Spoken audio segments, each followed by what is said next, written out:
Howdy guys, Dick Boucher, Sandy Hill Locomotive Works here.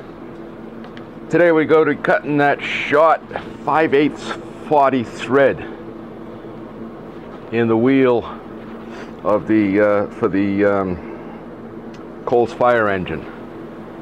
So I've got a Starrett 391 center gauge, and I've got a Starrett 392 center gauge holder. It was patented February 27th, 1906. They've been around for quite a while.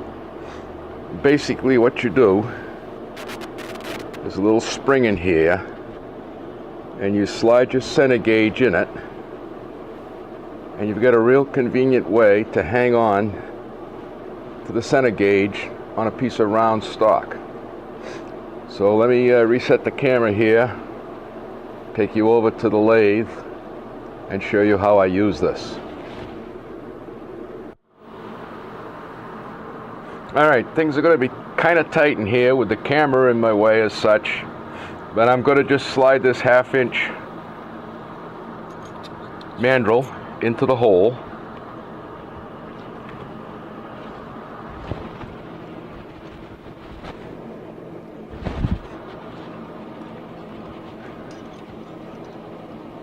And see how easy it is now to hold that center gauge up against the shaft. And now I'll tweak my lathe tool here till I get it just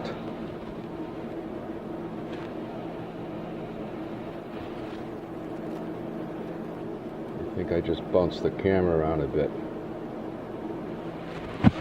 As you can see, that's held nicely now. Was held nicely, but now tighten down the tool post. I can take the mandrel out. I can reach underneath here and retrieve my center finder.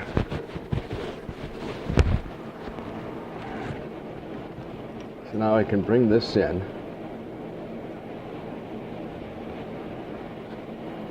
Set my tool post, just take a little scratch there.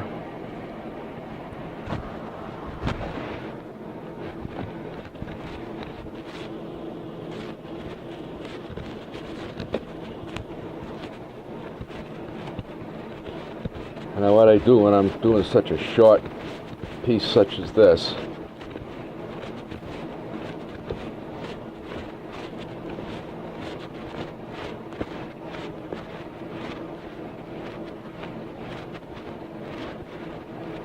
I rotate it by hand.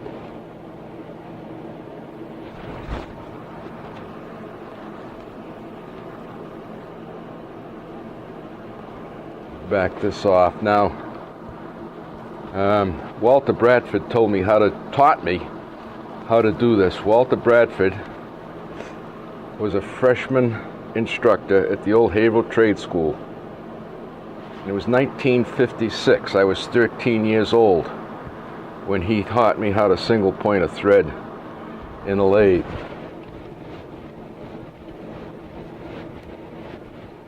And basically, I'm not afraid to undo the half nuts here, but it takes a little bit of time to get back to pick up your number. So basically, that's what I do when cutting these threads. I hope this video is coming out somewhat so you can see what I was doing. And we'll try to splice this in with something else. So basically, as you can see, I'm finishing this up now due to the fact that when I'm actually doing it, I have to have a bifocal on my head here so the camera and everything gets in the way. I bring my cross slide back to 0. advance my compound ever so much, manually come in, engage the half nut, take a chip,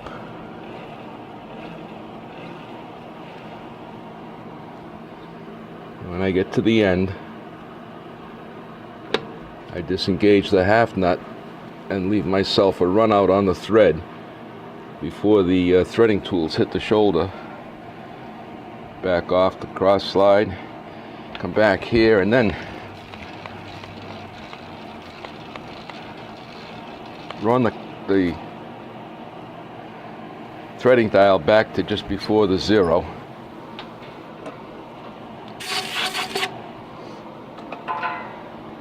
And then test the thread with one of the hubcaps to make sure it fits.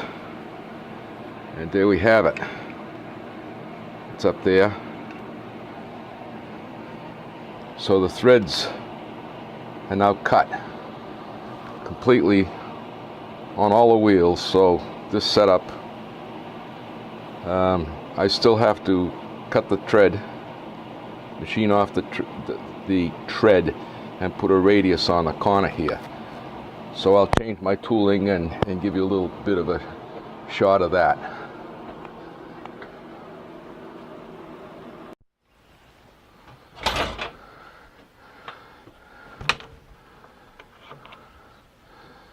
So I've set a cutting tool,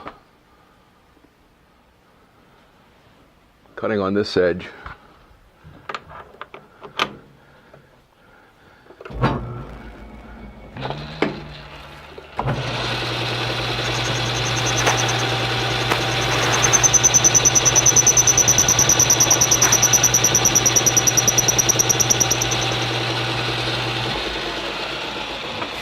And then a number of ways to measure this.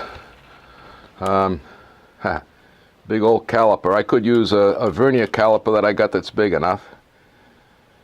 But I'm just gotta skim this thing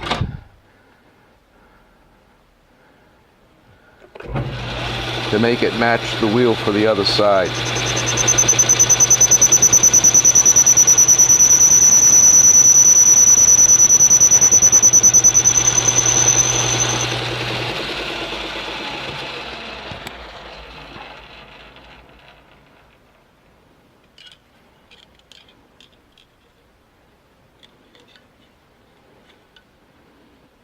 A little bit more.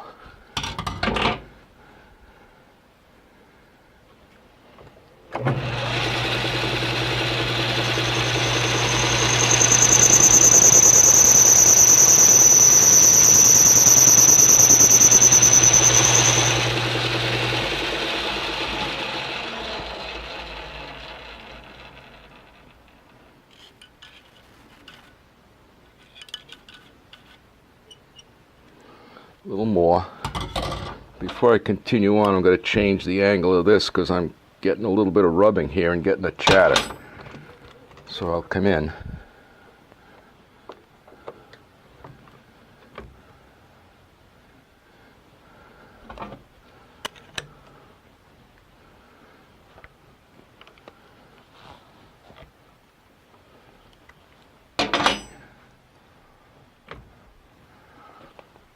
I got to set my travel dial to 0 here so I don't bang into my faceplate.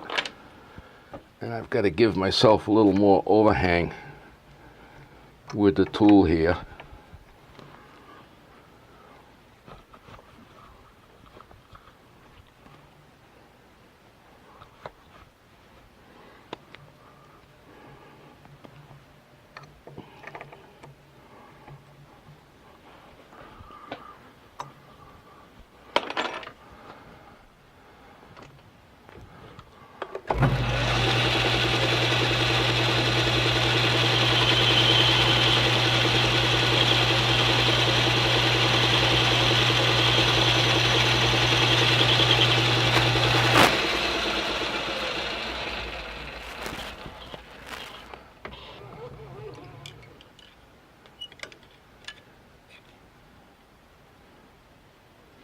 Actually, I've got quite a bit further to go on this.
taking 10 thousandths cuts here and creeping up.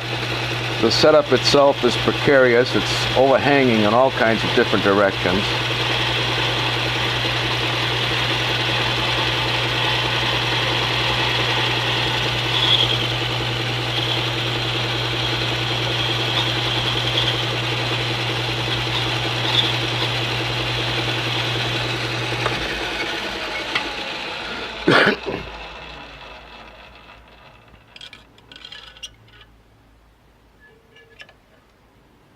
And there we have it. Should be a match for the other wheel. So now, change the tooling again. Put the radius tool back in. Put a radius on the edge of the tire here.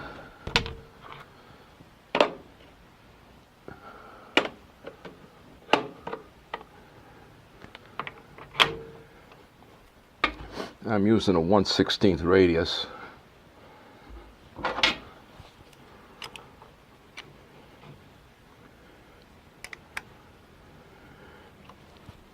And this is all just personal choice here as to how I want the wheel to look.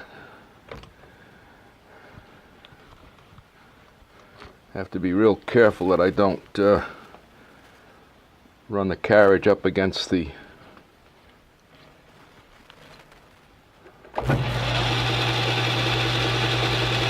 faceplate or the wheel itself.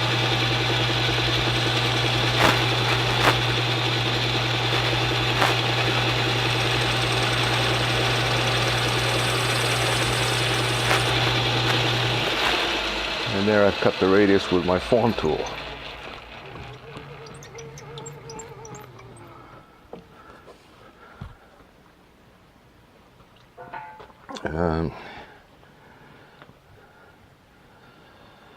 Basically, this side of the wheel is all machined now. Whoops, I got to get in there with a piece of emery. There's a burr on that edge. I might as well get it now while I'm here.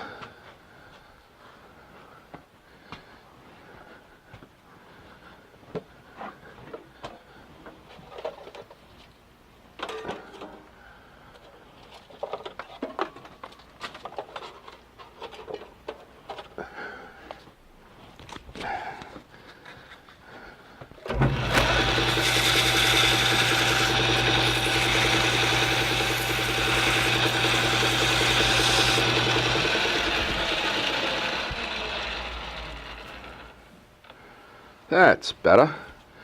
All right, I'll take the faceplate off the lathe, bring it over to the fixture, turn it over, indicate it back in around the outside edge here, and machine the other side of the wheel.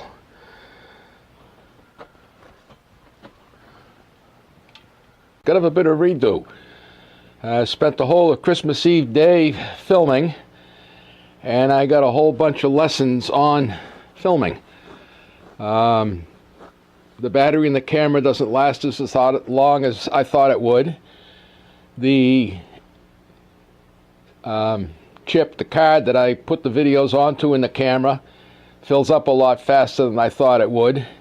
And you also have to consider that you got to make sure your microphone's on before you start filming. So a little bit of a redo here.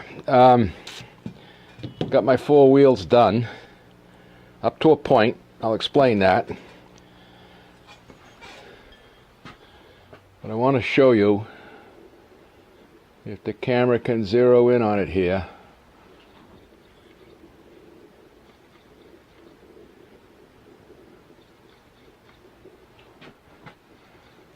There they are. There they are. See the 2 escutcheon pins I've got mounted in the rim here where I machined off the molded in.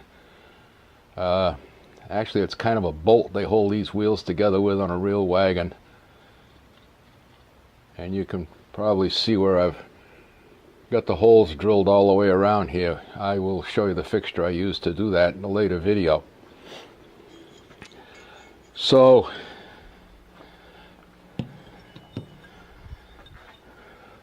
I've still got some handwork to do on these wheels. I did a lot. The spokes, they've all been sanded and filed down to a nice smooth surface. but the surface I've still got to do is right here. There's a very distinct mole separation in there.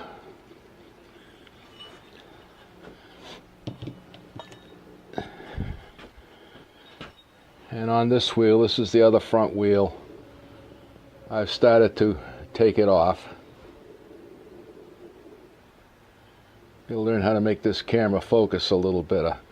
But I've done some filing in here.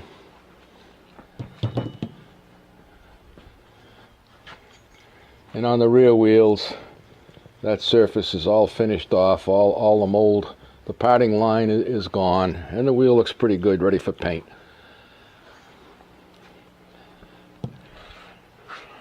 So now let me check over here, see what else I had in that video. I guess that was about it. That's what I was talking on when I recorded this the first time without the microphone on. So now we'll go to the editing bench here and try to put together another video for publishing. So again, if you like what you're seeing, the thumbs up is important. If you like what you're seeing, the subscribe line down below here. Leave me a comment, and I'll try to answer them for you. So until then, we will continue to work on the wheels for the American LaFrance fire engine. The next thing is going to be the bushings inside. And thanks for watching.